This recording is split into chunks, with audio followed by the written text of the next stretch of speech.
Hello! Welcome to Get to Know. Today we'll be learning about Bastion and a little bit about myself. My name is Talamar. Now let's talk about this game.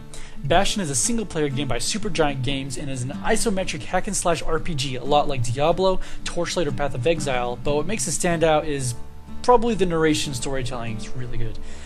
It's a game with a lot of personality, and a combat system that doesn't quite match it, but you can overlook that.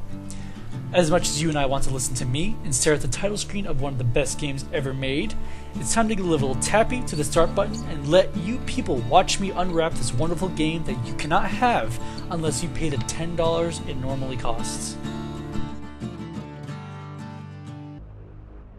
Proper story is supposed to start at the beginning. Ain't so simple with this one. Now here's a kid whose whole world got all twisted, leaving him stranded on a rock in the sky. Although it's a story-driven game, I'll keep this as spoiler-free as possible.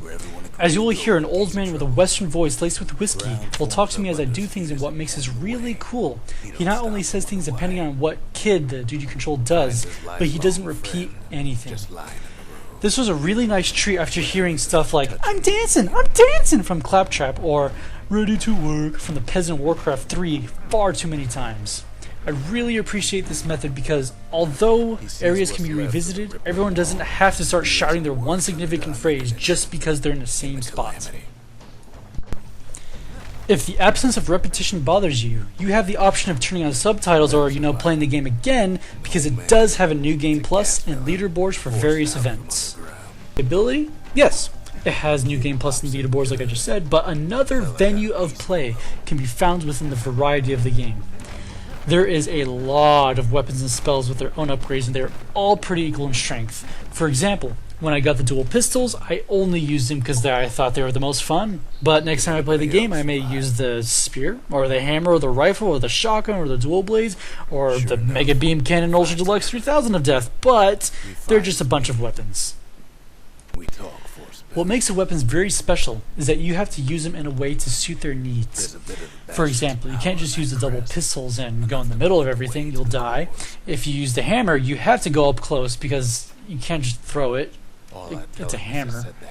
But if you don't like either of those options, of course you can equip two weapons at once, but you can use, for example, the double blades where you can throw them or go in the middle of everything. So there's a little bit for everyone, and I think that makes up for the combat system, which, although it doesn't match the rest of the game, is varied enough to overlook that flaw. I would recommend this game to anyone, without a doubt, but I would especially require you book readers to play it. It's not intensely challenging, and the combat is not very inspiring, but Bastion has amazing storytelling and equally incredible music. The moment when Kid meets a certain character for the first time is one of my favorite moments in any game I've ever played. For any of you music people out there, Supergiant Games released a score and tablature for piano and guitar of the more popular songs for free. Pretty cool game, you're pretty cool. My name is Talamar, and next time we'll get to know the action MMORTS QoP. No sign of the core here. At least the kid got something for his trouble.